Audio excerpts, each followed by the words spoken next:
మీరు భారత్లో ప్రముఖ నగరాల్లో నయారా అనబడే ఒక సంస్థ పేరు నయారా ఎనర్జీ అంటారు.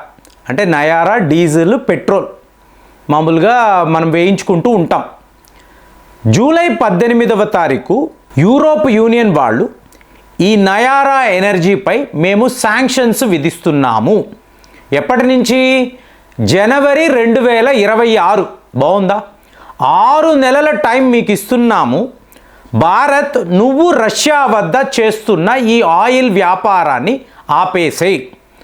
అంటే నయారా ఎనర్జీ పైన మేము శాంక్షన్స్ విధిస్తున్నాం. నయారా వ్యాపారం ఎక్కడండి? భారత్లో. సో మనము రష్యా ఆయిల్స్ కొనకూడదు, ఇది కండిషన్.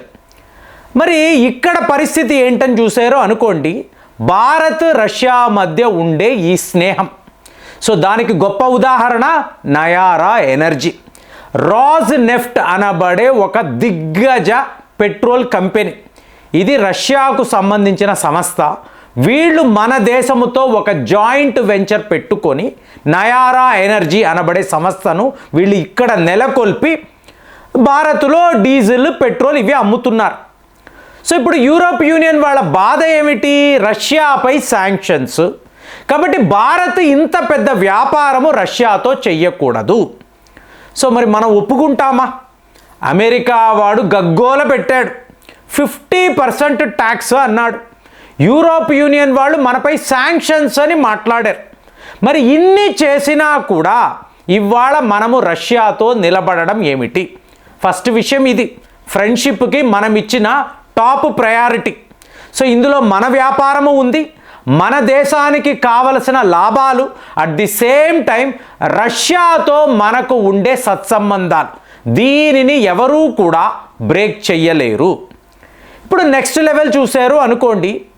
నయారా వాళ్ళు యూరోప్ యూనియన్కి రెగ్యులర్ బేసిస్లో పెట్రోలియం ప్రోడక్ట్స్, డీజిల్ అలాగే పెట్రోల్ వీటిని సరఫరా చేస్తూ ఉంటారు.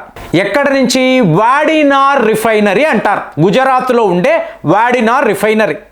సో ఇక్కడ నుంచే ఈ కార్గో షిప్పులు యూరోప్ యూనియన్ దాకా కూడా వెళతాయి. అప్పట్లో వీళ్ళకేం పెద్ద అబ్జెక్షన్ లేదండి. అంటే వీళ్ళు ఎలా చూశారు? మేము రష్యా వద్ద డైరెక్ట్గా కొనడం లేదు కదా, సో భారత్ వద్దే కొంటున్నాం కాబట్టి మాకు ఇబ్బంది లేదు. ఇది యూకే వాళ్ళు చెప్పారు. ఇప్పుడు యూకే వాళ్ళు కూడా రిలయన్స్ వద్ద ఈ పెట్రోల్ కొనడం మొదలుపెట్టారు. ప్రపంచమంతా అలా ఎలా చేస్తావు? రష్యాపై మనం శాంక్షన్స్ విధించాము కదా అంటే ఇది రష్యా ఆయిల్స్ కాదు, భారత్ నుంచి మాకు వస్తున్న చమురు, కాబట్టి మేము వాళ్ళపై శాంక్షన్స్ విధించలేము. సరే, ఇదేదో బాగానే ఉంది కదా, మనము కూడా ఇలాగే చేద్దాము అని యూరోప్ యూనియన్ కూడా మనతో ఒక ఒప్పందాన్ని వేసుకొని ఇలా రష్యా చమురుని నయారా ఎనర్జీ ద్వారా యూరోప్ యూనియన్కి మనం పంపించాం. సో ఫైనల్గా వీళ్ళు ఏంటంటే తీవ్ర స్థాయిలో నష్టపోతున్నారు. అంటే మనము ఏమో లాభాలు, ఎటు చూసినా మనకు లాభాలు, ఎక్స్పోర్ట్స్ పెరుగుతున్నాయి, కానీ యూరోప్ యూనియన్కి మాత్రము తీవ్ర స్థాయిలో నష్టం. కారణము రష్యా.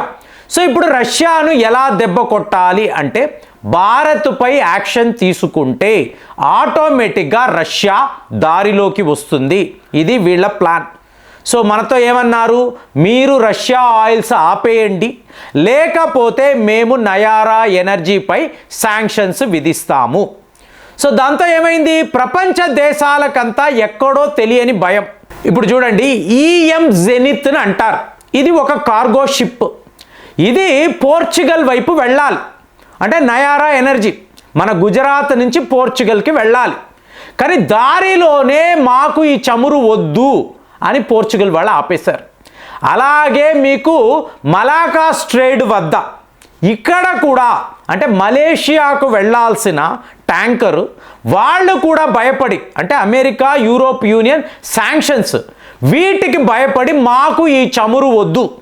ఏంటి, ఆర్డర్ ప్లేస్ చేసేసారు, మీకు ఓడ బయలుదేరింది, సముద్ర జలాల్లో ఉన్నప్పుడు ఇలాంటి ఇన్ఫర్మేషన్ మాకు వద్దు. అలాగే మీకు గల్ఫ్ ఆఫ్ ఓమన్ ఇక్కడ కూడా, అంటే ప్రపంచ దేశాలకు యూరోప్ యూనియన్, అమెరికా అంటే ఎంత భయము అనేది క్లియర్గా తెలుస్తుంది. సో ప్రతి వాళ్ళు ఏమనుకున్నారు, ఈ రష్యా భారత్ యొక్క స్నేహము ఇక్కడితో అయిపోయింది, వీళ్ళు ప్రపంచములో ఎక్కడా కూడా చమురు అమ్ముకోలేరు, ఇప్పుడు ఏం చేస్తారు? ఇప్పుడు మీరు చూసారనుకోండి, ఇదంతా యూరోప్ యూనియన్కి నష్టము. ఎందుకంటే మనము ఇలాగ వాడికి ఆయిల్స్ పంపకపోతే చైనాపై ఆల్రెడీ వాళ్ళు శాంక్షన్స్ విధించి ఉన్నారు, చచ్చినట్టు అమెరికా వద్ద కొనుక్కోవాలి. మరి అమెరికా అన్నప్పుడు ఎంత కాస్ట్లీ, సో ఇప్పుడు కొనడము చాలా కష్టము. అంటే వీళ్ళు నష్టపోయినా కూడా మేము వెస్టర్న్ కంట్రీస్, యూరోప్ కంట్రీస్ మా పెత్తనమే మీపై ఉండాలి అనుకొని మనపై శాంక్షన్స్ విధించే ప్రయత్నాలు చేశారు.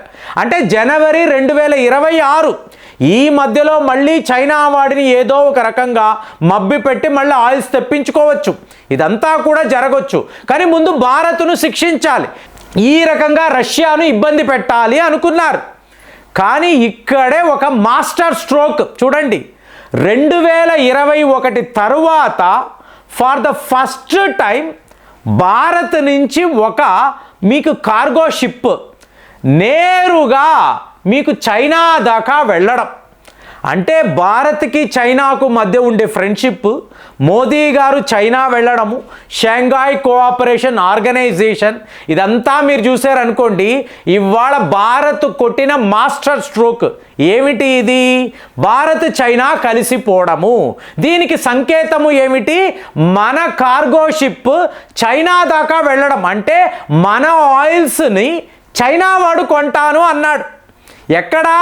మలేషియా సముద్ర తీరాలు, మీకు స్ట్రైట్ ఆఫ్ మలాకా, అక్కడి నుంచి మలేషియా వెళ్లాల్సిన ఈ ఓడ నేరుగా చైనా వైపు, అంటే జాంగ్షాన్ అనబడే ప్రాంతం. మీకు ఇందులో ఏకంగా 4,96,000 బ్యారెల్స్ అంటే 4,96,000 బ్యారెల్స్ మనము చైనాకు అమ్మాం 2021 తరువాత. ఆ మధ్యలో ఎక్కడ వాడితో వ్యాపారం లేదు, ఎందుకు వాడితో గొడవలు, స్టాండ్ ఆఫ్. కానీ ఇప్పుడు చూడండి మన గ్లోబల్ ఇన్ఫ్లుయెన్స్. వీళ్ళు ఏమనుకున్నారు? అమెరికా, యూరోప్ యూనియన్ ఈ నయారా ఎనర్జీ మీద శాంక్షన్స్ విధిస్తే వాళ్ళు చెయ్యగలిగింది ఏమీ లేదు అనుకున్నారు. కానీ ఇక్కడ మనం ఏమన్నాము? నువ్వు కొనకపోతే నీ శత్రువు నా దగ్గర కొంటాడు. దెబ్బ చూడండి. సో చైనా వాడు మన వద్ద చమురు కొనడానికి సిద్ధం. అలాగే గల్ఫ్ ఆఫ్ ఓమాన్ దేశం వాళ్ళు మేము మీ వద్ద కొంటాము పదండి అన్నారు. సో ఇంకొక ఓడ మీకు నయారా ఎనర్జీ ఓడ ఓమాన్ వెళ్ళడం. అంటే మనము కొత్త మార్కెట్ను ఆల్రెడీ ఓపెన్ అప్ చేసేసాం. ఆసియా ఖండము అనండి, ఆఫ్రికా దేశాలు అనండి, ఇక్కడంతా కూడా భారత్ యొక్క ఓడలు వెళతాయి, చమురు అమ్ముతాము. అంటే రష్యా నుంచి ఒక షాడో ఫ్లీట్, ఎప్పుడో పాతకాలపు ఓడలు, వాటికేమి ఇన్సూరెన్స్ అక్కర్లేదు, ఎవరు ట్రాక్ చేయలేరు, వాళ్ళని ఎవరు ఆపలేరు. ఇందులో నయారాకు సంబంధించిన క్రూడ్ ఆయిల్ ఇక్కడ గుజరాత్కు రావడము, వాడినార్ రిఫైనరీలో రిఫైన్ అవ్వడము, పెట్రోలియం ప్రోడక్ట్స్, పెట్రోలు, డీజిల్, వీటిని ఆఫ్రికా దేశాలు, ఆసియా ఖండములో ఎన్నో దేశాలకు పంపించడానికి మన ప్లానింగ్ అనేది ఓపెన్ అప్ అయిపోయింది. సో ఇప్పుడు యూరోప్ యూనియన్ అడిగారు అనుకోండి, ఒకే ఒక కండిషన్, ముందు నువ్వు అడ్వాన్స్ పేమెంట్ చెయ్యి, డబ్బులు మాకు పంపించు. ముందు క్రెడిట్ లైన్ ఉండేదండి, క్రెడిట్ ఇచ్చేవాళ్ళం. ఇవాళ నథింగ్, డబ్బులు ఇస్తే నీకు చమురు అందుతుంది, లేకపోతే లేనే లేదు.